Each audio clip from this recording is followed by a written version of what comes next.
in a struggle as old as time. Spore tak starom ako samotný čas. There are two religions Sú dve náboženstva, destined for a conflict. predurčené na konflikt. This conflict will be unlike anything Tento konflikt bude taký, aký ešte nikto nevidel. will happen. Čo sa udeje?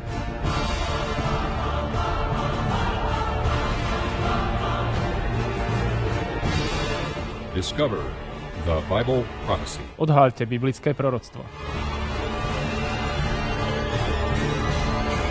Islam and Christianity. Islám a kresťanstvo. Biblický seminár o proroctve od Tima Rosenberga. Predtým, než začneme, chcel by som privítať tých, ktorí nás sledujú zo Saudskej Arábie a iných miest. Nie som si istý, aký je čas v Saudskej Arábii, ale som rád, že ste tu s nami. Dnes sa budeme zaoberať mocnosťami kráľa Severu a Malého rohu, teda Antikristovej šelmy. Kto sú to a čo urobili? Čo vieme je, že od času Daniela až do konca hriechu a utrpenia kráľ Severu a kráľ Juhu prechádzajú niekoľkými fázami. Máme grécku a rímsku fázu, na ktoré sa zameriame. Taktiež Ježiš je kniežaťom zmluvy. Na poslednej prednáške sme videli, že knieža zmluvy je skrúšený, zomiera na kríži. Ale kto vyhral ten konflikt? Ježiš či Rím? Chcem, aby ste sa trošku zamysleli. Na kríži to vyzeralo, že vyhral Rím. Že? A potom 100 rímskych vojakov dostalo ľahúčku víkendovú službu. Udržať mŕtvého človeka mŕtvým počas 3 dní. Viete si predstaviť tie vtipy? Ak vstane, kto ho prebodne? Viete, zložíme ho hneď naspäť. Ak tento muž ožije, bude to úplne jednoduché. Ale ešte skôr, než sa víkend skončí, je 100 rímskych vojakov u Piláta a sú zjavne otrasení, šomrú a mrmlú. Pilát, máme veľký problém, respektíve ty máš problém, pane. Čo ty myslíte? On nie je mŕtvy. Čo ty myslíte, nie je mŕtvy? On nie je mŕtvy, objavil sa záblesk svetla, taká bytosť proste odhodila z hrobu kameň. Ježiš vyšiel von, my sme padli ako mŕtvi, ale videli sme, čo sa deje. Bolo to ako zlý sen, nemohli sme sa hýbať, ale všetko sme videli. On nie je mŕtvy, pane, je preč. Nevieme, kam odišiel. A teraz, kto vyhral tento spor? Ježiš alebo Rím? Vyhral Ježiš. Chvála Pánovi však. Ježiš to vyhral. U Daniela v 11. kapitole, vždy, keď aktuálna mocnosť napadne vzrastajúcu mocnosť a nevyhrá, pozornosť sa otočí. A ak oni neporazili Ježiša, pozornosť sa obráti.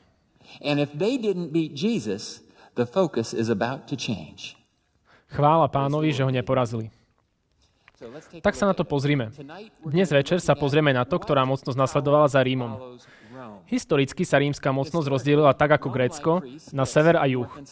Grécke impérium sa rozdielilo na Seleukovcov na severe od Jeruzalema a Ptolemajovcov na juhu. A Jeruzalem uviazol v strede medzi nimi na celé stáročia. Rím sa delí a opäť všetko, čo musíme spraviť, je pozrieť sa do mapy, nakresliť čiaru priamo stredom Stredozemného mora a kresťania sa vo väčšine usídlia na sever od nej a islám na juh. A ktoré mesto na storočia uviazne v strede? Všimli ste si, že tu máme opakovanie veľkého rozdelenia? To je celkom jasné. Sever a juh, Jeruzalem v strede. Už vieme, že v tom období boli 3 konflikty. Pretože u Daniela 11. kapitole 29. verši máme napísané: Potom na určený čas sa vráti kráľ severu a príde na juh, ale to posledné už nebude ako to prvé. V prvom konflikte Jeruzalem ovládali kresťania prostredníctvom križiackych výprav. V druhom konflikte, čo je čas križiackych výprav za Osmanskej ríše, Osmanská ríša vytlačila kresťanov preč z tohto územia a tí Jeruzalem neovládli. Ale v treťom konflikte, ako naznačuje Daniel v 11. kapitole, kresťania budú opäť ovládať Jeruzalem. To je zaujímavé. Takže tu máme 3 konflikty. Prvý, určený a posledný. 2 z nich sa už stali. Jeden je ešte len budúcnosť. Patrick Buchanan povedal: Pokiaľ ide o vrcholný priostrujúci konflikt medzi kedysi kresťanským západom a islamským svetom, ktorý rastie čo do počtu a postupuje neúprosne do Európy po 3. krát za posledných 14 storočí. Koľkokrát sa tento konflikt udial podľa Patricka Buchanana v histórii? 3-krát. Vstupujeme do 3. To, čo on nevie, je, že sú iba 3. Toto je 3. a posledný. Priatelia, pred 14 storočiami nastal rozpad rímskeho impéria. Takže to ide presne podľa plánu. Od rozpadu rímskej ríše máme konflikt severu a juhu, ktorý pokračuje až do dnes. Teraz sa však pozrieme naspäť do symbolizmu Daniela 2. kapitoly. Ten obraz mal nohy zo železa, čo je Rím. A potom sa delí na železo a hlinu v chodidlách a to pokračuje, až pokiaľ Ježiš neustanoví svoje kráľovstvo. Takže konflikt, ktorý sa začína rozpadom rímskej ríše, ten vydrží až do príchodu Ježiša Krista. Pozrime sa. Od rozpadu rímskej ríše až do dnes tie isté dve mocnosti, islám a kresťanstvo, sú v konflikte. Vyzerá to tak, že s konfliktom v blízkej budúcnosti skončia? Nie, takže ten konflikt ľudne môže trvať až do príchodu Pána Ježiša, pretože si nemyslím, že by to bolo veľmi ďaleko. A rovnako je to u Daniela 7 s rohmi.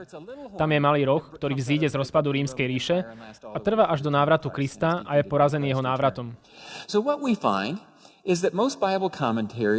Čo môžeme zistiť je, že väčšina biblických komentátorov verí, že kráľ severu z Daniela 11, malý roh z Daniela 7, človek hriechu z 2. Tesaloničanom 2 a šelma zo Zjavenia 13 predstavujú tú istú mocnosť vychádzajúcu z rímskej ríše, ktorá trvá až do návratu Krista.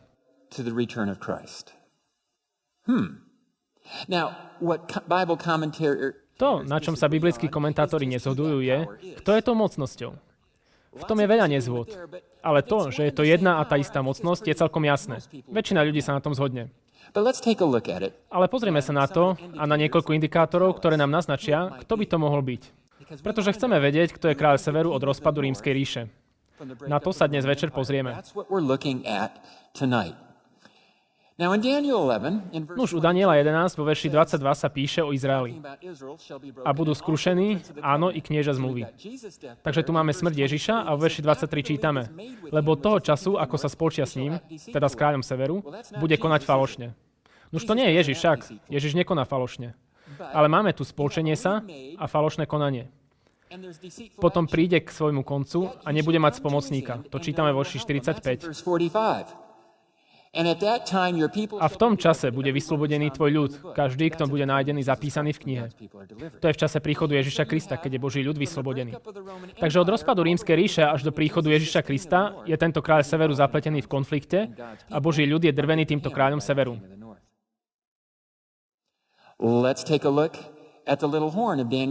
Pozrieme sa na malý roh z Daniela 7. Pozoroval som jeho rohy a hľa, iný roh malý vystúpil medzi nimi. A hľadel som, až bolo zviera zabité a jeho telo zahubené a dané, aby ho spálil oheň. Takže u Daniela 7 je rozpad rímskej ríše predstavený 10 rohmi. Rozdelenie. Potom z nej pri rozpade vyjde malý roh, ktorý vyrastie a pretrvá, až kým ho na konci nezničí Boh. V poriadku, takisto ako u Daniela 11 však. Začne pri rozpade rímskej ríše, nejaký čas po Kristovej smrti a pretrvá celý ten čas.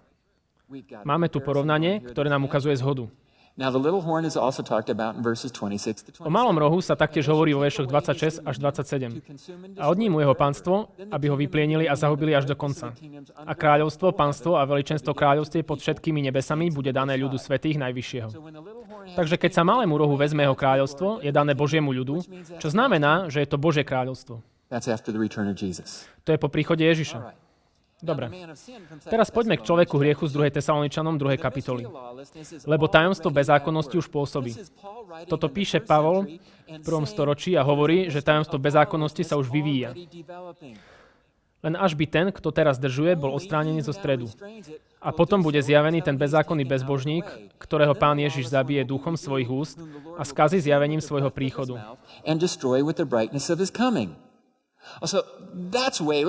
Ale to je ďaleko v budúcnosti. To je, keď bude zjavený Ježiš.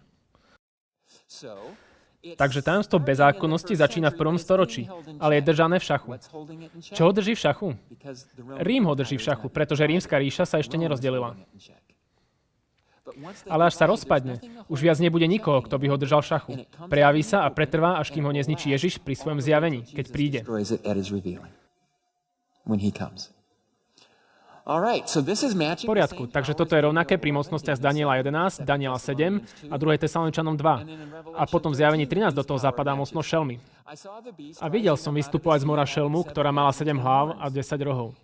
A na svojich hlavách mená rúhania. A šelma, ktorú som videl, bola podobná pardovi a jej nohy boli ako nohy medveďa a jej ústa ako ústa ľva. A drak jej dal svoju moc i svoj trón i veľkú právomoc. Odkiaľ táto šelma vychádza? Pripomína nám symboly z Daniela 7. Mimochodom, spočítajme hlavy z Daniela 7.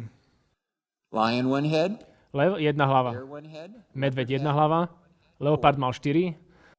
A drak, šelma podobná drakovi, má 1. A keď ich spočítate, je ich spolu 7. A je to šťastí lev, šťastí medveď, šťastí drak a šťastí leopard. Hej, vychádza z tých istých symbolov ako Daniel 7. Čítame, že drak jej dal svoju moc tej poslednej šelme, ktorá sa rozdelí na 10 častí a vyjde z nej malý roh. To je tá, z ktorej vyjde.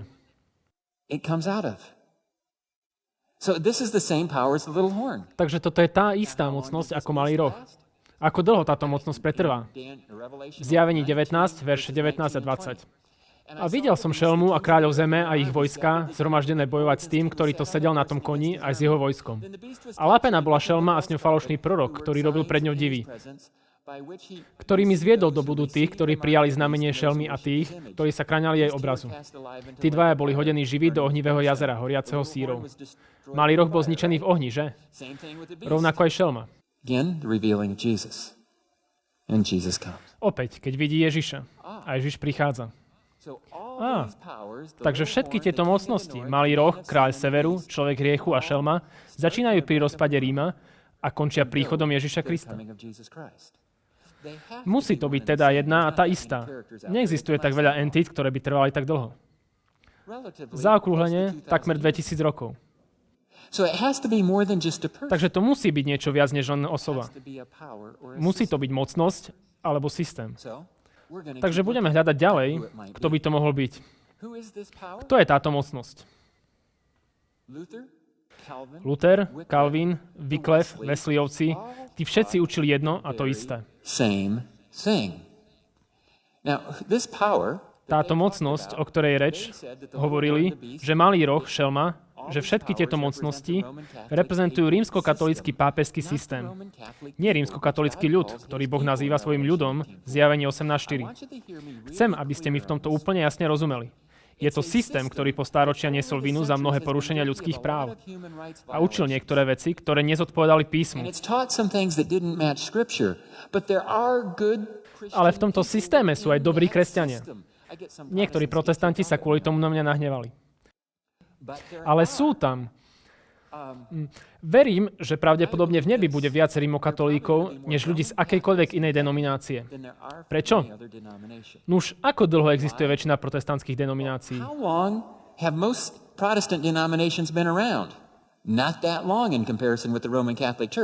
Nie až tak dlho, v porovnaní s rímskokatolíckou cirkvou však. A stále bolo viac rímokatolíkov ako tých ostatných. Takže ak by aj bolo menšie percento rímokatolíkov, ktorí by sa do neba dostali, tak aj tak by ich bolo v nebi viac, čo do počtu. Takže očakávam, že budem žiť v susedstve celej kopy rímskokatolíckych susedov. Akurát, že nebudú rímokatolíci, ja nebudem adventista, vy nebudete baptisti alebo apoštolskí, ani nič podobné. Budeme proste Božie deti. Nebude to skvelé? Na to sa teším, na to sa naozaj teším. Takže neodchádzajte odtiaľto s tým, že tento človek povedal, že katolíci nebudú v nebi. Nie je to pravda. Očakávam ich hromadu. V poriadku? Avšak myslím si, že Boh v tomto proste hovorí o systéme. Tak sa na to teda pozrime. Pretože existuje 15 charakteristík, ktoré sú dané u Daniela 11, 7, v 2. Tesaloničanom 2 a v Zjavení, ktoré identifikujú tento systém. A všetky musia pasovať. Niektorí z vás možno povedia, wow, to je riadne veľa. Nuž toto vám poskytne základné pochopenie. Môžete si to porovnať sami. Je tu niekoľko kľúčových bodov. Po prvé, začína pri rozpade Ríma a trvá až do príchodu Pána Ježiša. Áno? Čo je ďalší? Nuž najprv. Zapadá do toho pápežstvo? Začína rozpadom Ríma a trvá až do príchodu Ježiša? Áno. Oni tvrdia, že ich prvý pápež bol Peter, však. A verejne vystúpili, keď Konštantín prijal kresťanstvo a rastli v sile. To všetko zapadá. Sú tu ešte stále? Áno. Pozrime sa, či aj ostatné charakteristiky pasujú.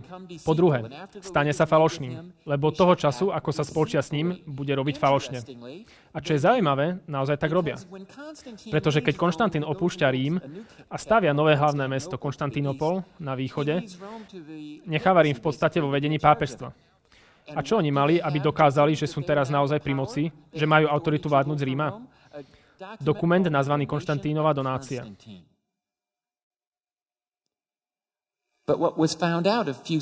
Ale o niekoľko storočí neskôr sa zistilo, že Konštantínova donácia bol podvrh. Je podvrh falošný dokument? Áno, založili si svoju moc a autoritu vládnuť v Ríme na falzifikáte, podvrhu. A ešte stále ho používajú v referenciách, aj keď je to už odhalený falzifikát.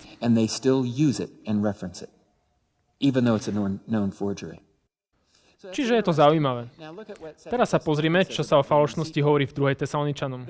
Toho bezbožníka, ktorého príchod je podľa mocného pôsobenia satanovho, so všetkou mocou a so znameniami a so šlivými zázrakmi a s každým zvodom neprávosti medzi tými, ktorí hynú, pretože neprijali lásky pravdy, aby boli spasení.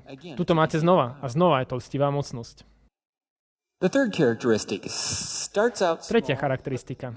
Začne ako malé, ale stane sa mocným.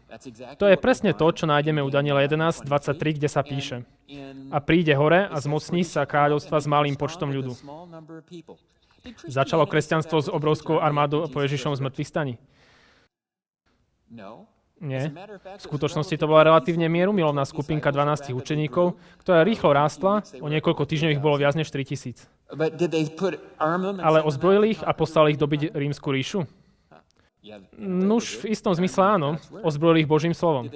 Vyšli a mučili ľudí, ktorí s nimi nesúhlasili? Nie, sami boli mučení ľuďmi, ktorí s nimi nesúhlasili. Nemučili, boli mučení. A vyhrali. Bez akejkoľvek inej zbrane, než Božieho slova. To kresťanstvo začína v malom počte a mierumilovne. Ale za niekoľko krátkych storočí sa stával stivým. Ak ste študovali dejiny, viete, že je to pravda. Ak ste úprimní. Alebo malý roh. Iný roh malý vystúpil medzi nimi, ústa, ktoré vraveli veľké veci. Keď prídete do Vatikánu, zistíte, že je to maličká krajina. Má si len 44 hektárov. Ale je to jedna z najmocnejších krajín na tejto planéte. Vlastne, keď zomrel pápež Jan Pavol II, koľko hodnostárov sa ukázalo na jeho pohrebe? Bola tam väčšina žijúcich ex-prezidentov Spojených štátov. Celkom pôsobivá delegácia z celého sveta. To by mohlo naznačovať, že na tých 44 hektároch pôdy je nejaká moc. Po štvrté, začne mierumilovne a stane sa bohatým. V bezpečnosti vnikne do najtučnejších miest krajiny a bude robiť to, čo nerobili jeho otcovia ani otcovia jeho otcov. Lúpež a korisť a imanie im bude rozhadzovať i na opevnené mestá bude vymýšľať svoje výmysly. Poviem vám len toľko.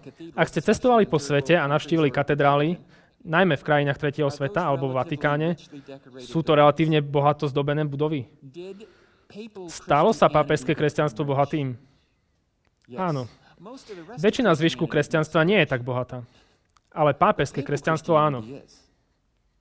Majú obrovské majetky. Po piate, má na svojom čele človeka. Slovo on je použité opakovanie. Kráľ, on. U Daniela 11, 23 až 45 a u Daniela 7. A hľa, oči boli na tom rohu ako oči človeka a ústa, ktoré vraveli veľké veci.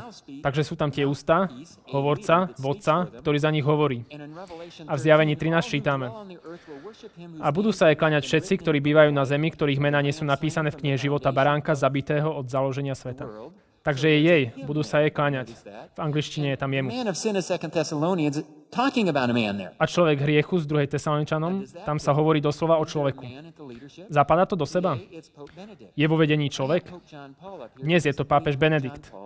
Mám tu pápeža Jana Pavla, pretože verím, že pápež Jan Pavol priniesol viac moci a prestíže do rímskokatolíckej cirkvi, než ktokoľvek iný v poslednom čase. Bol to pre nich veľký hráč. Urobil pre nich veľa.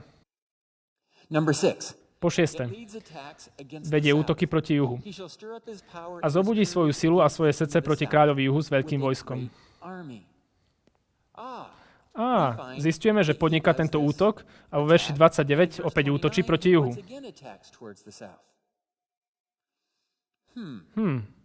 Viedlo pápežstvo križiacké výpravy? Áno. Kto to bol, kto organizoval križiacké výpravy? Kto po nich volal? Pápežstvo. Takže prvý konflikt v Svätej vojne bol medzi pápežským kresťanstvom a islamom.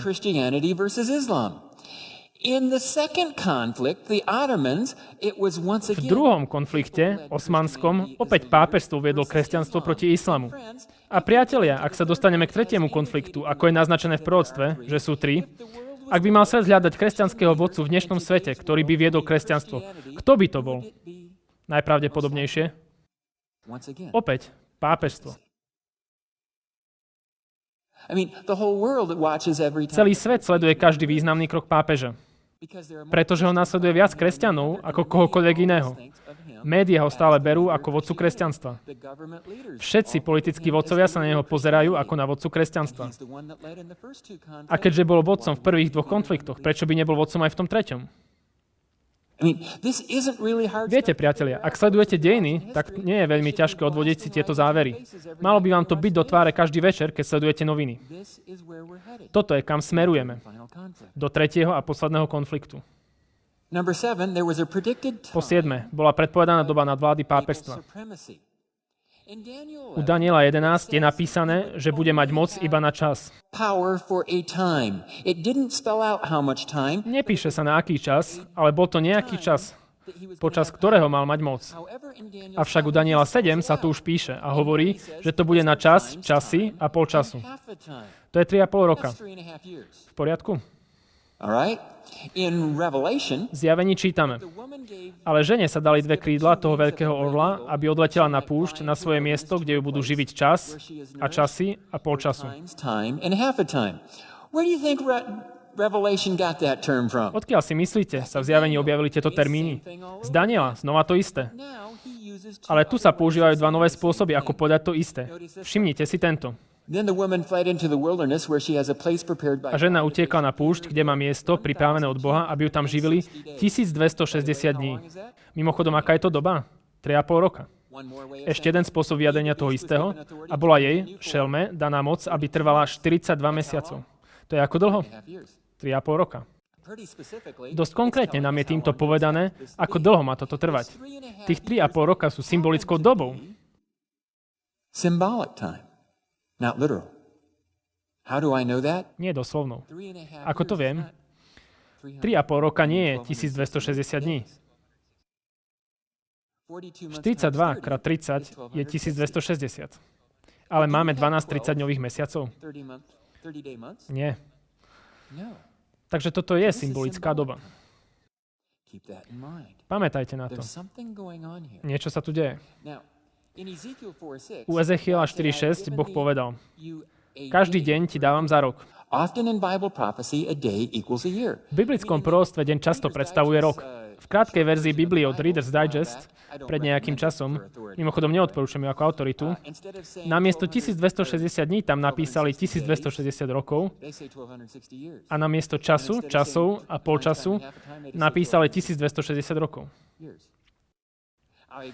Súhlasím s nimi, ale nie je dobre mať Bibliu, ktorá ide s krátkami a vy sami nemusíte študovať a premýšľať. Ale toto chápe veľa ľudí. A čo sa stalo? Vigilius, pápež, nastúpil na pápežskú stolicu v roku 538 pod vojenskou ochranou Belisaria. To je deň kresťanskej cirkvi od Filipa Šaffa, strana 327. Teda máme generála, ktorý ho dosadí do moci, aby vládol Rímu v roku 538. Pápežstvo už nejaký čas existovalo. Ale boli nejaké oblasti, ktoré neverili v Trojicu a spôsobovali im nejaké problémy. A Belisarius príde, vyčistí od nich mesto a dosadí na miesto pápeža. Ten má teraz veľkú moc a autoritu. To trvalo 1260 rokov, až kým francúzsky generál Berthier v roku 1798 neprišiel do Ríma. On ukončil pápežskú vládu a ustanovil na miesto nej sekulárnu. Cirkev existovala ďalej, ale strátila svoju politickú moc, ktorú nadobudla v čase Belisaria. Viete, V roku 535 Justinian vydal dekrét, že pápežstvo malo vládnuť všetkým kresťanom v ríši. was to rule over all Christians of the empire. Everywhere the papacy was to be. Všade malo byť pápežstvo v vedení kresťanstva. Ale Ariánci s tým nesúhlasili a odporovali. And so A tak to bol Belisarius, Belisarius, jeho generál, Justinianov generál, ktorý to vynútil v roku 538. it was another general in 1798, this time Napoleon's general, A znova, bol to iný generál v roku 1798, tentokrát Napoleonov generál, ktorý to zhodil. to 1260 rokov nadvlády do roku 1798. Počas tejto 1260-ročnej vlády sa odohrali oba konflikty medzi islamom a kresťanstvom, ktoré už máme za sebou. Križiacké výpravy a Osmanská ríša. To sú prvé dva konflikty. Ale zo zjavenia a z Daniela sa dozvedáme, že tá moc sa vráti ešte raz. A to počas tretieho a posledného konfliktu. Takže teraz sa pozrime na 8. charakteristiku. Táto moc si bude myslieť, že môže zmeniť Božie časy a zákony. U Daniela 11, 28, 30 a 32 máme kráľa severu bojujúceho proti zmluve. Predtým posielal ozajstné vojska do skutočného boja. To je geopolitická moc. Teraz hovoríme o duchovnej moci. Takže kráľ severu bude mať aj geopolitickú, aj duchovnú moc. Akurát, že tá nie je používaná správne, pretože bojuje proti zmluve a proti Božiemu ľudu. Daniel 7.25 hovorí a bude pomýšľať na to, že premení časy a zákon. Hlása pápežstvo, že to môže urobiť? Mnohokrát to už vyhlásili. Tu jedno vyhlásenie v katolickom Ferrariho kňazskom slovníku. Pápež má tak veľkú autoritu a právomoc, že môže modifikovať, meniť alebo interpretovať dokonca Božie zákony. Pápež môže meniť Božie zákony, pretože jeho moc nie je z človeka, ale z Boha a vystupuje ako zástupca Boha na zemi s najväčšou mocou zväzovať a rozväzovať jeho ovce.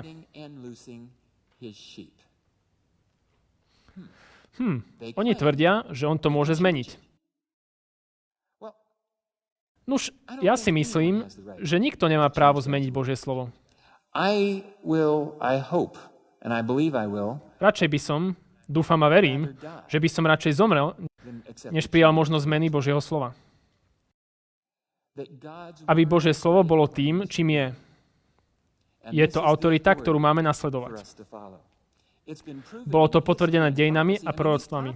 A tieto proroctvá z Daniela boli presné 2500 rokov a všetko navokol vyzerá, že aj zvyšok sa vyplní. Prečo by som o tom teraz pochyboval a chcel to zmeniť? Ale oni tvrdia, že to môžu. Mám tu jednu malú knižku. Katechizmus pre konvertovaných od doktora Petra Gajmana a vy sa naň môžete pozrieť, ak chcete. Buďte opatrní, držia ho dokopy sponky, rozpadáva sa. Ukážem vám, čo tu hovorí. Ktorý deň je sabat? Odpoveď. Sobota je sabat.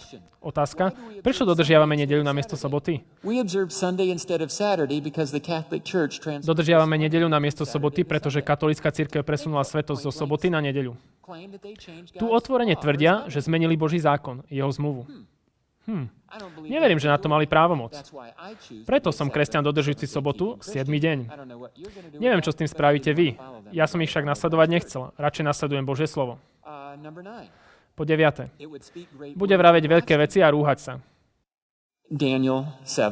To je znova u Daniela 7, v druhom liste Tesaloničanom, v Zjavení 13 a tiež u Daniela 11. To je, čo sa píše u Daniela 11, 36 a 37.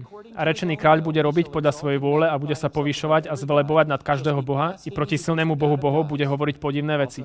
A tiež vo verši 37. Nebude dbať o bohov svojich otcov, ani o pôvab žien, ani o niektorého boha nebude dbať, lebo sa bude zvelebovať nad to nadovšetko. Ak sa tento kráľ severu vyvýši nad Boha, to je rúhanie sa.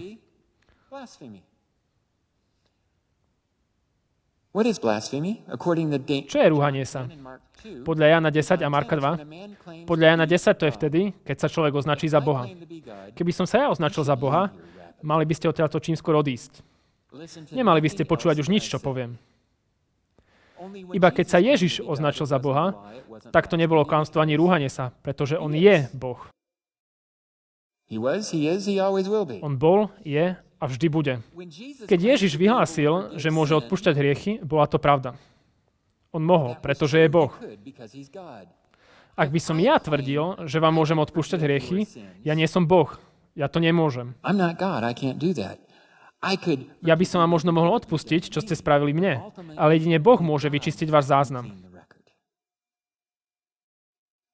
To nie je v kompetencii človeka. Avšak čo o tom hovorí pápežstvo? Ale pokračujeme najprv Daniela. Bude vravieť slova proti Najvyššiemu. V 2. Tesaloničanom 2.4. Ktorý sa protiví a povyšuje nad všetko, čo sa zovie Boh, alebo čomu sa dáva božská česť, takže sa posadí do chrámu Božieho ako Boh a bude sa vydávať za Boha. A boli jej dané ústa, ktoré hovorili veľké veci a rúhania. To je Šelma v Zjavení 13. Takže všetky tieto mocnosti tvrdia, že môžu byť na mieste Boha. Inými slovami, je to všetko to isté. To isté časové obdobie, tie isté role, tá istá vec. Sú použité iné mená a symboly, ale odkazujú sa na to isté. Čo hovorí pápežstvo? Znova chcem použiť rímskokatolické dokumenty, nie od niekoho iného. Nie je fér citovať, čo vás hovorí niekto iný. Lepšie je použiť vaše vlastné slova, že? A to urobíme aj tu. Prompta Bibliotheka, 5. zväzok, článok Pápež alebo Papa z roku 1854. Pápež je tak dôstojný a vyvýšený, že už nie je obyčajným človekom, ale akoby Bohom a námestníkom Boha. Pápež je nazvaný Najsvätejší, pretože je za takého oprávnene považovaný. Ja si to nemyslím. Iba Boh taký naozaj je. Pokračujem. Je ako božský monarcha. Nie, je len stvorená bytosť, nie je božský. Božskosť neumiera tak, ako umiera každý z týchto ľudí. Doesn't die like each of those guys does. And supreme emperor and king of kings. A zvrchovaný vládca a kráľ kráľov. To je titul Ježiša. Preto je pápež korunovaný trojitou korunou ako kráľ neba a zeme a nižších oblastí. Ak Ježiš a Boh Otec sú hore v nebi, ako im on môže vládnuť? On nie je kráľ neba. Ježiš je Boh Otec. Oni nám vládnu. Ježiš sa vrátil sedieť po pravici Otca. Oni sú kráľovia, ktorí vládnu z neba. Pápež je akoby, toto je z časopisu Catholic National z roku 1895, pápež je akoby Boh na zemi, jediný panovník verných Kristových, hlavný kráľ kráľov, majúci plnosť moci. Ak je hlavný kráľ kráľov, tak to stavia dokonca nad Ježiša, ktorý je kráľ kráľov. Táto terminológia je zaujímavá. Opäť Prompta Bibliotheka, článok Pápež. Pápež je nielen zástupcom Ježiša Krista, ale sám je Ježiš Kristus schovaný pod závojom tela. Takže ja by som všetky tie veci považoval za rúhanie sa. Ja by som nikdy takéto veci o sebe nepovedal. Druhým prípadom je tvrdenie, že pápežstvo môže odpúšťať hriechy. Vyvrátiac vieru, ktorá je rozšírená medzi protestantmi a rastúcim počtom rímokatolíkov, pápež Jan Pavol II v utorok zamietol rozšírenú predstavu, že človek môže získať odpustenie priamo od Boha a nabádal katolíkov, aby sa častejšie spovedali svojim kňazom. Povedal som vám, že existuje kopa katolíkov, ktorí nasledujú Boha. A oni ho dráždili. Boli katolíci, ktorí sa išli skutočne rozprávať priamo s Bohom, namiesto aby išli k cirkvi. To sa mi páči. Prečo ho to dráždilo? Nuž Michael Miller vo svojej knihe Katolický kňaz to celkom dobre ilustruje. Hľadajte, kde chcete, cez nebo a zem a nájdete iba jednu stvorenú bytosť, ktorá môže odpustiť hriešníkovi, ktorá ho môže oslobodiť z reťazí pekla. Táto mimoriadna bytosť je kňaz, katolický kňaz. Áno, milovaní bratia, kňaz pozdvihne svoju ruku, predniesie slova rozrešenia a v momente krátkom, ako je záblesk svetla, reťaze pekla sú zlomené a hriešnik sa stáva dieťaťom Božím. Moc kňaza je tak veľká, že samotné rozsudky neba sú podriadené jeho rozhodnutiam. Ak to teraz čítam správne, a myslím, že čítam, tak Boh musí urobiť to, čo mu povie kňaz. Boh môže odpustiť len to, čo odpustí kňaz, a nemôže odpustiť, čo kňaz neodpustí. To je problém. Poprvé, moja Biblia mi hovorí, aby som šiel priamo za Bohom a prosil ho o odpustenie. A to aj robím. A musel som to už párkrát aj urobiť. A čo vy? Áno. Ale poďme sa pozrieť, do akých ťažkostí to môže viesť. Predpokladajme, že som mladý muž, ktorý má rád kanadské žartíky a už som ich v živote pár urobil. Raz som urobil jeden veľmi dobrý kanadský žartík na kňazovi, ktorý vyšiel až pri veľmi dobre. Kňaz sa veľmi rozhneval a cítil sa trápne. A ja som ho požiadal. Je mi to veľmi ľúto, prosím, odpusti mi. A on povedal, nie. Som v slepej uličke. Ak mi on neodpustí, tak podľa toho mi nemôže odpustiť ani Boh. Ach, ale je tu jeden spôsob. Presťahujem sa. Presťahujem sa do iného mesta a spriateľím sa s tamojším kňazom. A prídem za tým kňazom a poviem mu, vieš, pred pár rokmi som to poriadne pokašľal, urobil som pár vecí, čo som naozaj nemal. Prosím, odpusti mi. A on mi dá rozrešenie a odpustenie. A čo teraz praví Boh? Jeden kňaz povedal nie a druhý kňaz povedal áno. Vidíte ten problém? Keď niečo logicky nezapadá, tak to proste nezapadá. Je tu aj ďalší veľký problém. Absolútna moc korumpuje. Že? Nezáleží na tom, o ktorú denomináciu ide. Ak dáte niekomu do rúk takú veľkú moc, stane sa to strašne zlou vecou.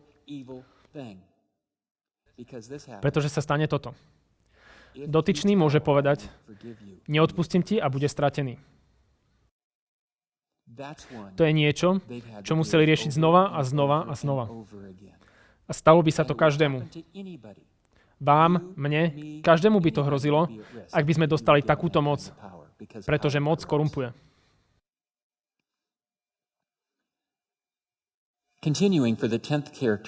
Pokračujeme 10. charakteristikou. Doteraz všetky pasujú. 10. charakteristika hovorí, že tá mocnosť bude prenasledovať svätých. Nachádzame to u Daniela 11.33. Ale budú klesať od meča a od plameňa. Boží ľudia, ktorí budú pre neho robiť veľké veci, budú zabití touto mocnosťou. Daniel 7.25 u Naví bude prenasledovať ten malý roh svätých najvyššieho. Fajn. Takže to bude mocnosť, ktorá prenasleduje tých, ktorí sa naozaj snažia poslúchať Božie slovo. A v Zjavení 13.7 čítame.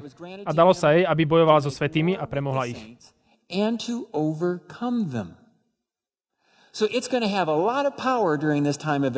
Takže bude mať veľkú moc počas svojej nadvlády a Boží ľud bude v tejto dobe trpieť. Pamätáte si tú ženu, jeho pravú cirkev? Jeho ľud sa bude musieť skrývať počas tých 1260 rokov, pretože bude ťažké nasledovať Božie slovo. Nuž, pamätáte sa, že u Daniela 11 sa píše, že budú zabíjani mečom a ohňom. Čo sa stalo ľuďom v dobe reformácie, keď sa rozhodli riadiť sa podľa Biblie? Buď boli zabití mečom, alebo upálení na hranici. Toto sa celé splnilo. Nevymýšľam si to len tak. Overte si dejiny. Povedať to v dnešnom svete nie je celkom politicky korektné. Môžu sa na vás nahnevať protestanti aj katolíci. Ale priatelia, ak ignorujeme jasné fakty v dejinách a zjavné fakty v proroctvách, skončíme vo veľkých problémoch.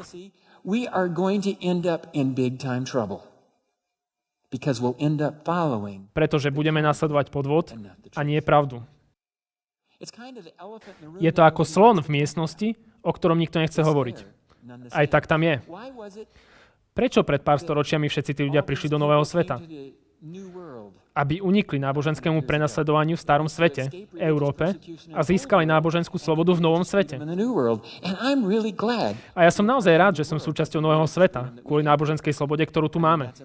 Myslím, že je to dôležité. Dovolte mi teraz povedať, že viem, že náboženské prenasledovanie je ešte stále realitou. Pretože v Južnej Amerike sa mi dvakrát stalo, že ma rímskokatolícky kňaz chcel vyhnať z mesta. Prvýkrát polovica z našej skupiny dostala v noci návštevu. Kňaz požiadal niekoľkých policajtov, ktorí sa obliekli do maskáčov a so zbraňou prinútili majiteľku hotela, aby im otvorila naše izby. A moje dcery sa zobudili s pohľadom do hlavní samopalov a policajti ich žiadali o pasy. To je dosť zastrašujúce. O rok neskôr v inom meste, dole v Južnej Amerike, rímskokatolícky kňaz sám viedol pouličnú demonštráciu, pokúšajúc sa vyburcovať ľudí, aby ma vykopli z mesta. Mimochodom, ani jeden z pokusov im nevyšiel. V oboch prípadoch sme dokončili naše prednášky. Boh zasiahol v oboch prípadoch veľmi vkusne, aj keď rozdielne. Ale som veľmi vďačný za to, že som v krajine, kde je náboženská sloboda. Keď sa kolesa lietadla dotkli zeme opäť v Spojených štátoch, bolo to ako, som slobodný. Ale ma znepokojuje, čo sa deje s tými, ktorí robia filmy o islame. Hoci s nimi nesúhlasím, že ich náboženská sloboda prejavu je spochybňovaná. Kedy prestane vláda spochybňovať slobodu náboženského prejavu? Je to desivé. Kam dáte hranicu? Ale zatiaľ tú slobodu máme. A pápež vyzýva na odpustenie za storočia krívd. Dokonca aj pápežstvo si uvedomilo, že tam boli nejaké problémy. Tu je, čo povedal Jan Pavol. Pre rímskokatolícku cirkev musí byť rok 2000 rokom, kedy uzná hriechy svojich členov, vrátane neznášanlivosti v mene náboženstva a spoluviny na zločinoch na ľudských právach. Ako sa končí druhé milénium, cirkev by si mala začať viac uvedomovať hriešnosť svojich dietok, spomínajúci na všetky tie prípady v dejinách, keď sa odlúčili od Kristovho ducha. Teda prosím, nehnevajte sa na mňa príliš, keď to hovorí aj pápež. OK? Akurát on, všimnite si, ako si nemohol priznať, že cirkev mala problémy, iba jej ľudia. List ďalej pokračuje priznaním záležitostí, ako bola španielská inkvizícia, križiacké výpravy a mučeníci, ktorí umierali počas tých storočí. Mimochodom, rímskokatolícky ľud to robil, lebo to bolo nariadené pápežstvom. To preto mám problém s pápežstvom a nie s ľuďmi. Po 11. Dostane smrteľnú ranu, čo sme videli, že sa stalo v roku 1798 a zotaví sa z nej a získa celosvetovú moc. To nájdeme v Zjavení 13.3. A videl som jednu z jej hlav ako doťatú na smrť, ale jej smrteľná rana bola uzdravená. A divila sa tomu celá zem, hľadiac za šelmou. Zjavenie 13.3. Takže dostane smrteľnú ranu. To sa stalo v roku 1798 a potom sa z toho zotaví.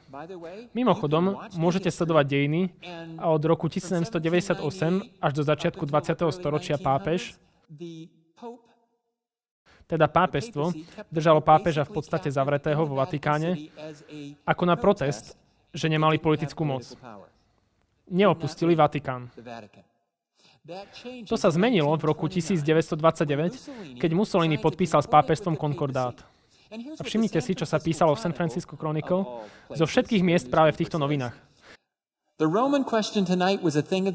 Rímska otázka sa dnes v noci stala minulosťou a Vatikán sa zmieruje s Talianskom. Pripojením podpisov na pamätný dokument, ktorý zahojil ranu, obe strany preukázali mimoriadnu srdečnosť. Nie je to zaujímavé? Zjavenie hovorí, že jej smrteľná rana bude uzdravená a San Francisco Chronicle používa slova priamo zo zjavenia, aby opísalo dohodu medzi Mussolinim a pápežom, ktorá mu dáva politickú moc. Pozrime sa.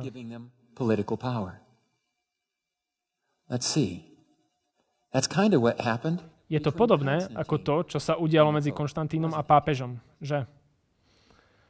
V podstate rovnaká vec. A teraz začína pápežstvu znovu naberať politickú moc, ako začal naberať politickú moc po Konštantínovi. A pápež Jan Pavol II naozaj rozšíril moc katolíckej cirkvi. Zjavenie hovorí, že porastie v moci a celý svet ju bude nasledovať a pohreb tohto pápeža celkom dobre demonstruje veľké nasledovanie, ktoré vyvolal. A Daniel 11, 40 až 45 vykresluje dobu, v ktorej kráľ severu, pápežská mocnosť, bude mať obnovenú moc v čase konca. Takže v Zjavení 13 máte uzdravenie smrteľnej rany a u Daniela 11 vo veršoch 40 až 45 máte kráľa severu v poslednom treťom konflikte. 12. charakteristika je, že bude rozdielne alebo odlišné od všetkých ostatných kráľovstiev opísaných Danielovi pred týmto. Daniel 7.24. A 10 rohov znamená, že z toho kráľovstva povstane 10 kráľov a po nich povstane iný, ktorý bude rozdielny od predošlých a poníži 3 kráľov. Aký bol rozdiel medzi pápežstvom a Rímom, Gréckom a všetkými ostatnými? Všetky predchádzajúce mocnosti boli primárne politické, nejaká duchovná aplikácia bola iba vedľajšia. Keď prichádza na scénu pápežstvo, tak je to jednoznačne a primárne duchovná mocnosť s vedľajšou, ale veľmi veľkou politickou mocou. Takže je odlišné od ostatných. A u Daniela 11 je tento kráľ geopolitický. Vedie reálne vojska do reálneho boja. Ale jeho skutočný cieľ je duchovný. Viesť vojnu proti Božej zmluve a jeho slovu a jeho ľudu.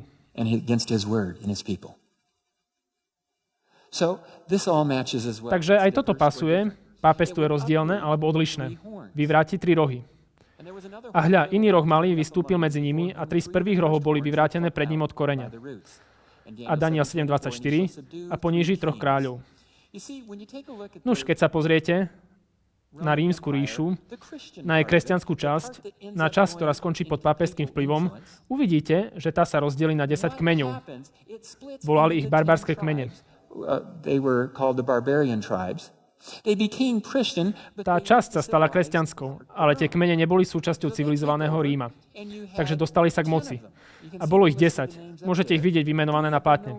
3 z nich už neexistujú. Heruli, Ostrogoti a Vandali. Why do they no longer exist? Prečo už neexistujú? Pretože neverili v Trojicu tak, ako to učilo pápežstvo. Boli to údajne ariánsky kresťania. A pretože nesúhlasili s Trojicou, ostatných 7 kmeňov sa proti ním spolčilo a vyhladilo ich. To robil Belisarius, keď dosadil pápeža na stolec v roku 538, zbavoval sa Ariáncov. Takže Ariánci, tie 3 kmene, sú vykorenené, tie tak povediac kráľovstva sú vykorenené, aby urobili miesto pre pápežstvo. Ak sa pozriete na dejiny, tak uznáte, že sa to úplne splnilo. Takže aj to pasuje. 14. charakteristika. V Zjavení 13.18. Je to 666. Ľudia sa nad tým vzrušujú. Ale priatelia, toto nie je veľká charakteristika. Veľké sme už prešli. Ale pozrieme sa aj na toto, pretože aj toto pasuje na pápežstvo. Tu je múdrosť. Kto má nech spočíta číslo šelmy, lebo je to číslo človeka. A jej číslo je 666. Man, his number is 666. I have a book here entitled Vicarius Filii Dei. Mám tu knihu s názvom Vicarius Filii Dei. O čom je? Prechádza jedným katolickým dokumentom za druhým a sleduje od čias Konštantínovej donácie ďalej, ako pápežstvo používa titul Vicarius Filii Dei ako titul pre pápeža. Nie je to len jednorázová záležitosť. Na každej strane je viacero referencií na odlišné dokumenty. Na každej strane cez celú knihu. Je ich veľa. Dobre zdokumentované. Ak si vezmete číselnú hodnotu tohto titulu, Vicarius Filii Dei, vyjde vám číslo 666, ak si vezmete latinské číselné hodnoty. Avšak, ak sa pozriete na Vicarius, tak si všimnete, že hore v nadpise to hláskujeme z U, no dole vľavo z V. To vás môže zaraziť. Prečo to robíme? Pretože U nemá číselnú hodnotu, ale V áno. V latinčine nepoužívali účka, nahradzovali ich Včkami. V ruke mám vatikánsku mincu. Ako vyhláskujeme pápež Pius? Na latinskej minci sa na to nepoužíva U, ale V. Ak pôjdete do hlavného mesta Spojených štátov a pozriete sa na monumenty, ktoré sú popísané latinsky, na mnohých z nich sa nahrádzajú účka Včkami. Pretože tak sa to v Taliansku robilo. V latinčine sa nepoužívalo U, ale V. Teda ideme podľa latinčiny, čo by sme aj mali, ak berieme ohľad na kontext. A vyjde nám 666. Takže to pasuje. Ale priatelia, ak pasujú všetky zvyšné charakteristiky, na tejto veľmi nezáleží. Boli ľudia, ktorí hovorili, že ak vezmu meno Ronald Reagan, číselná hodnota a jeho lások je 666. Teda je šelma. Nie je. Michail Gorbačov. Boli ľudia, čo aj z jeho mena odvodili hodnotu 666. On je šelma. Nuž, ale čo načasovanie? Objavil sa v 1. storočí, vyšiel neskôr na verejnosť a pretrval až do príchodu Krista? Nie, to na neho nepasuje, ale na pápežstvo to pasuje. Môžete sa pozrieť aj na túto knihu, ak chcete. Len mi ich tu nechajte, neberte si ich domov. Po 15. Získa trón draka. Tým bol Rím podľa Daniela 7, jasné? Rím je tu drak. Takže čo tu máme? A drak jej dal svoju moc i svoj trón i veľkú právomoc. A drak sa postavil pred ženu, ktorá mala porodiť, aby keď porodí, hneď zožral jej dieťa. Zjavenie 12.4. Viete, drak je v konečnom dôsledku Satan. Ale v proroctve je to tiež mocnosť, cez ktorú pracuje. Ktorá mocnosť poslala vojakov? Akí vojaci sa snažili zabiť Ježiša pri jeho narodení? Rímsky. Akí vojaci ho potom skutočne zabili na kríži? Rímsky. Takže Satan pracuje cez Rím, ktorý bol v tom čase drak. A komu dal Rím svoju moc a autoritu? Pápežstvu, keď odišiel z Ríma. K postupnosti Cezárov v Ríme sa pridala postupnosť pápežov. Keď Konštantín opustil Rím, dal svoje kreslo pápežovi. Takže všetky tieto identifikačné znaky pasujú na pápežstvo. Presne ako hovorili Calvin, Luther, Wycliffe a Wesleyovci. Mali dôvod to hovoriť.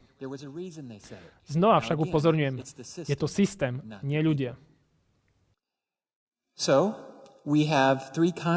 Takže máme 3 konflikty.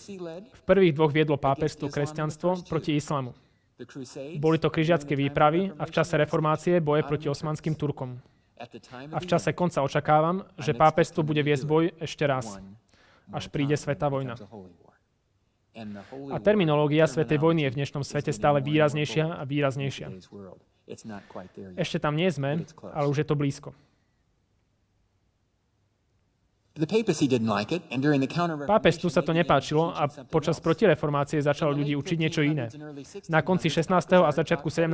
storočia učil Alcázar tzv. Preterizmus. Nie je nič také ako predpovedané biblické proroctvá. Daniel aj zjavenie sú historické, nie sú to budúce udalosti. Všetko sú to udalosti, ktoré sa už stali. Potom prichádza Ribera, iný jezuitský kňaz a hovorí: Nie, proroctvá existujú, ale hovoria o tom, čo je v ďalekej budúcnosti a nemajú nič spoločné s dneškom. A tak ktorú tézu príjme katolícka cirkev? Hoci ktorú, hlavne nech to odpúta pozornosť od nich. Mimochodom, dnes protestanti na celom svete učia oboje a zabudli učiť to, čo učili ich protestantskí otcovia počas reformácie. Pre katolícku cirkev protireformácia zabrala dobre. Mám vo vrecku mincu z roku 1959. Je to 100-lírová minca z Vatikánu. Minca má na jednej strane zobrazenú ženu, ktorá stojí v strede. Na jednej strane má kríž a na druhej pohár. Poznajúc písmo, by som predpokladal, že mysleli na nevestu Kristovu z Efežanom 5. Možno na čistú ženu, cirkev, pravú cirkev zo zjavenia 12. kapitoly, alebo možno dokonca Máriu matku Ježišovu, ako kráľovnu nebies. Vyzeralo by to, že to bude jedna z týchto, až na jeden problém s touto mincov. Mimochodom, ak by som ja bol vo Vatikáne a mal na to právomoc, vyhodil by som kvôli tejto minci celé umelecké oddelenie. Ale možno to tak chceli. Nie som si istý. Okolo obruby tejto mince si všimnite nápis Citadel Vaticano. Čo to znamená? Vyhľadajte si Vatikánov vo vašom slovníku. Mesto proroctva. Ak je to mesto proroctva, tak predtým, než by som to dal na svoju mincu, by som sa pozrel do proroctva, či tam nie je symbol, ktorý sa na to podobá. Pretože tam taký je. A ten je v zjavení 17. kapitole. Je to symbol ženy s čašou v ruke. A nie je to pre nich pekný pohľad. V zjavení 17. kapitole, keď sa hovorí o mocnosti, ktorá príde podľa proroctva, je napísané toto. A keďže je to mesto proroctva, bol by som ohľadom týchto vecí veľmi opatrný. A zaniesol ma v duchu na púšť. Tam bola ukrytá pravá cirkev podľa zjavenia 12. kapitoly. Teraz však, keď prichádza na púšť, nenájde čistú ženu odetú v bielom, pravú cirkev, ale vidí niečo iné. A videl som ženu, tiež cirkev, ktorá sedela na šarlátovej šelme, ktorá bola plná rúhavých mien. Cirkev stratila svoju čistotu a teraz je nečistá a plná rúhania. To isté, čo sme našli vo všetkých tých proroctvách o Vatikáne, o pápežstve, o ktorých sme doteraz hovorili. Ktorá bola plná rúhavých mien a mala 7 hlav a 10 rohov. A žena bola odiata purpurom a šarlátom a bola pokrytá zlatom a ozdobená drahým kamením a perlami a vo svojej ruke mala zlatý pohár, plný ohavností. Čo má táto žena vo svojich rukách? Pohár, ktorý je plný ohavností a nečistoty svojho smilstva a na svojom čele mala napísané meno. Tajomstvo, Veľký Babylon, mater smilníc a ohavností zeme. Mimochodom, u Daniela bol Babylon prvým kráľom severu. A tak teraz v zjavení sa používa termín Babylon, keď sa hovorí o poslednom kráľovi severu. A ohavnosti zeme. A videl som ženu, že bola opilá krvi svätých. Čo bude táto mocnosť robiť? Prenasledovať Boží ľud. A krvi svedkov Ježišových. A keď som ju videl, náramne som sa divil. Tak ktorá z tých žien sa viac podobá žene na minci? Hriešna žena zo zjavenia 17? Alebo čistá žena z 12. kapitoly? Nuž tá s pohárom v ruke však. Ale je napísané, že ten pohár je plný ohavnosti. Nuž, taktiež nevieme povedať, aké farby sú na minci, že? Žena v zjavení 17 je odená v červenom šarláte. Je však veľmi zaujímavé, že v pápežských farbách prevažuje červená, teda šarlátová, nad bielou. Žena začína ako biela, ale zmení sa na šarlátovu. Umelecké oddelenie vo Vatikáne by si naozaj zaslúžilo viac. Niekto neštuduje dostatočne pozorne Božie slovo, keď používa symbolizmus. Ale čo je v pohári? Zjavenie nám hovorí, že je plný ohavnosti. Ezechiel opisuje, čo tie ohavnosti sú. Ezechiel 8, 14 a 16. Tak ma doviedol ku vchodu brány domu Hospodinovho, ktorá je na sever. A hľa, tam sedeli ženy oplakávajúce Támuza. A riekol mi, či si videl synu človeka? Ešte uvidíš ešte väčšie ohavnosti ako toto. Čo je tu ohavnosťou? Oplakávanie Támuza, ktorý mal byť synom Boha Slnka. Bohyňa Ištar prijala slnečný lúč, ktorý ju oplodnil a ona porodila Božieho syna. Wow, aký podvrh Ježiša. A on, ako mladý muž, vychádza na lovi divého kanca, je zabitý, ale je vzkriesení potom, čo ho v čase jarného slnovratu oplakávajú 40 dní. A čo robí katolícka cirkev? Prinesie symbolizmus tejto slávnosti a prekrie ním vzkriesenie Ježiša a nazve ho dňom Ištar, teda Veľkou nocou, anglicky Easter, podľa pohanskej bohyne.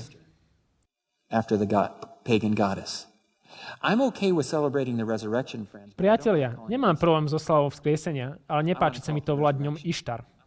Chcem to volať vzkriesenie Ježiša Krista. A Boh toto volá ohavnosťou. Mimochodom, koľko dní ho oplakávali? 40. Kde pápežstvo zobralo 40-dňové pôstne obdobie? Keď to Boh nazval ohavnosťou.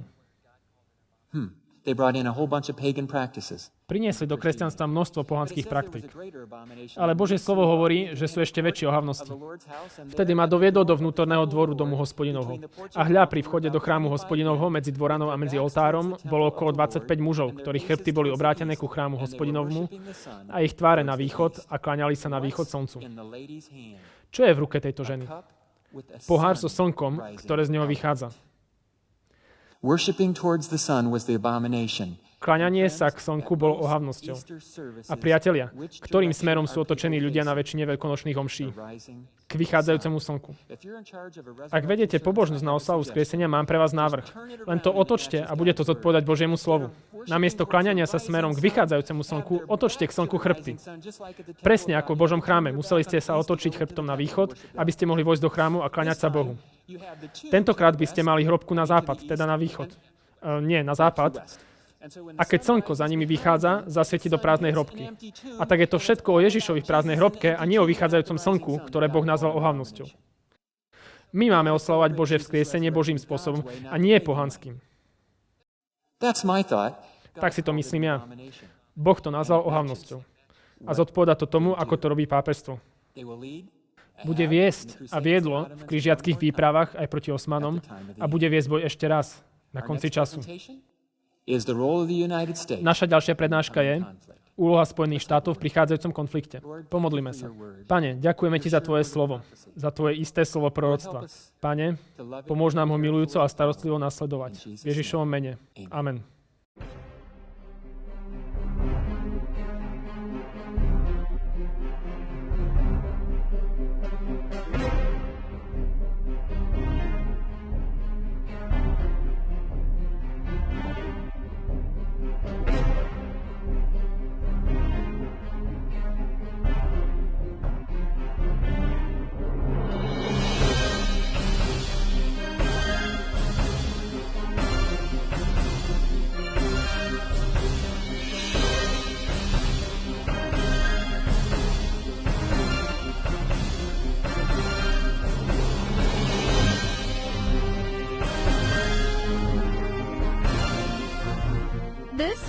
Video bolo vydané prostredníctvom Sealing Time Ministries.